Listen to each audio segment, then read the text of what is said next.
Они почти абитуриенты. Пора определяться со специальностью и учебным заведением. Какие документы нужны при поступлении? Надо ли проходить вступительные экзамены в университете после колледжа? Есть ли здесь заочное обучение? Вопросов у потенциальных студентов накопилось много.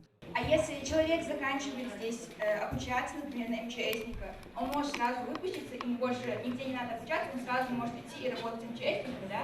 Да, так точно. То есть этот студент, выпустился, кто закончил наш колледж, он может по окончании выйти на работу и работать в пожарном главном управлении МЧС по республике или других субъектов, не имеет значения.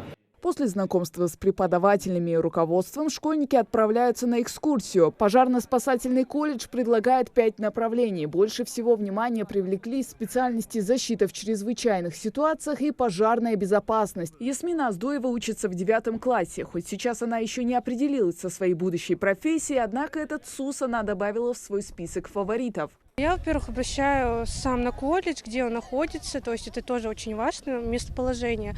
А во-вторых, я смотрю, какие тут специальные, то есть, может быть, мне понравится какая-то другая, может быть, моему сердцу принадлежит другая специальность. Я вообще думала, что будет, на самом деле, очень скучно, потому что я привыкла к тому, что обычно рассказывают, показывают медсестер, показывают, что они делают. Это, конечно, не скучно, я никак не пытаюсь что-то сказать. Просто, когда я пришла, на самом деле, очень классно, преподаватели все очень хорошо объяснили, никаких вопросов не возникло. В день открытых дверей в пожарно-спасательном колледже не только показывают, но и дают поучаствовать школьникам в квалификационном экзамене для выпускников СУЗа.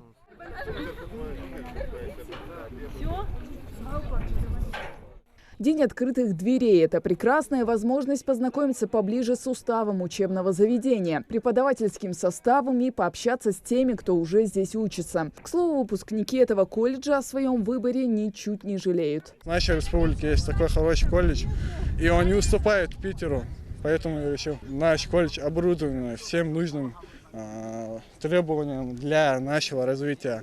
Так как вы видите, у нас площадка развита, у нас пожарная башня, у нас все нужные нам тренажеры. По всей стране есть всего 3 пожарно-спасательных колледжа – в Санкт-Петербурге, Москве и здесь, в Сунже. Он открылся в 2011 году. За это время СУЗ выпустил немало квалифицированных специалистов. Без работы здесь никто не останется, говорит руководство. У нас есть отдел, который занимается по трудоустройству наших студентов. Мы всегда стараемся мониторить после окончания колледжа, где наши студенты оказались, где учатся, где работают. Есть очень много примеров, где наши студенты поступили в различные вузы. Например, в Калининграде у нас есть студенты, если я не ошибаюсь, в Свердловской области, аттестованные в пожарной охране работают. Здесь у нас в Республике Ингушетия по пожарно-спасательным частям очень много студентов устроились. И наш колледж, наряду с колледжем из Москвы и Санкт-Петербурга, являются конкурирующими. Всегда выезжаем и на соревнованиях занимаем, всегда оказываемся в числе призеров. Либо первые, и 2-е, и 3-е места. Практически всегда. В общем, в колледже созданы все необходимые условия для получения студентами престижных специальностей. В этом году СУЗ также планирует запустить обучение на базе 9 классов и на коммерческой основе. Хава Гайзекова, Магомед Белакиев, Новости 24.